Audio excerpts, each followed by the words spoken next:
We now join Rashida Lucas and T.P. Lucas as Judge Lynn hears their case. Mr. Lucas, you have brought Mrs. Lucas here to court in order to recover either your 2000 Camry that you said you upgraded or the value of the upgrades that you put in the Camry that you say she took. And I know that you're wearing sunglasses, which usually is not permitted in a courtroom, but I understand that you have an eye issue, glaucoma, and the lights are bothering you. Mr. Lucas, I'm going to start with you. Why don't you tell me how we got here and why it is you needed to come to court to get this car back?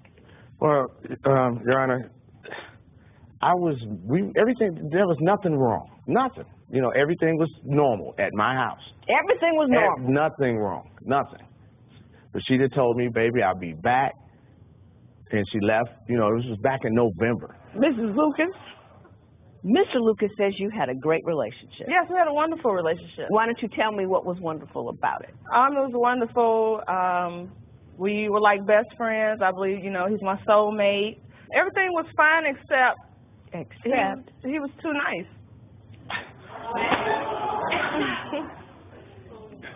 It's too nice. How does one be too nice to one's wife? He was too nice, like it was scary nice.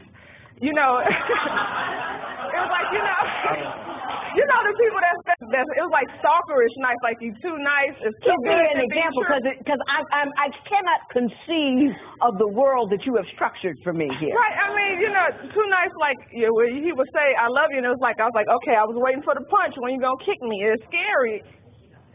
Some people just, you know, you could be nice, but you could be Lucas, too nice. You're gonna have to do better than that. Mm-hmm. He told you he loved you, and this was a problem.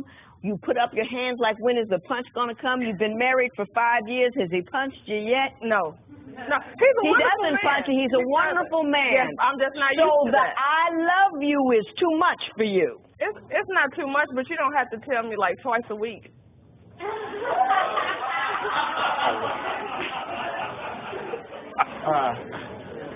Can't figure that. So if I found you a brother that would run around on you, call your names, and smack you upside the head, you'd be in heaven. No, he don't have to call me names or smack me, but he can run around on you. No, not that either. But what do you want from a man, Mrs. Lucas? I mean, she told me that's what she wanted. What did she tell you she wanted? Well, she told me she wanted somebody to cherish her and to run around on her. She, you know, all the things that a good man and a good woman should want out of each other. We agreed that because I had been married before, and my ex-wife, oh my goodness, she scared me. If I ever did it again, it was going to be better than any other marriage, and I made the promise for keeps. She wasn't to be playing around, you know, and if nothing's wrong, where are you going? You know, if there are women that would pull her head off her neck for a guy like me.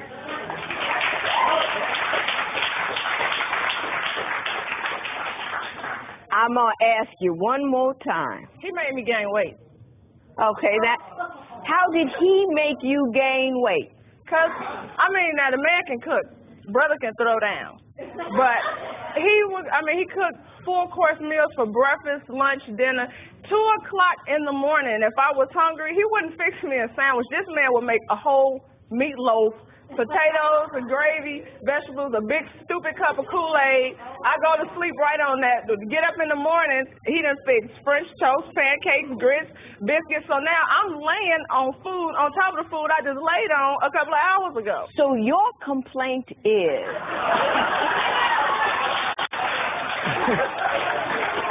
that this man cooked too often and too well, and he made me gain weight. Mrs. Lucas, have you lost your mind? No.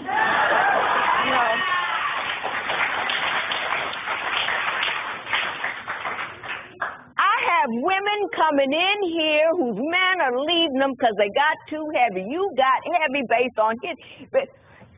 They won't cook, they won't clean, they won't pick up the house, they're controlling, they're unkind. You have got a guy who cooks for you. You have got a guy who doesn't care what size you are. You have got a guy who, who tells you that he loves you without being prompted or looking for sex, and you're telling me that you want to leave him because he treats a good black woman, which we're going to have to qualify, like good black women, a queen ought to be treated. And what you're doing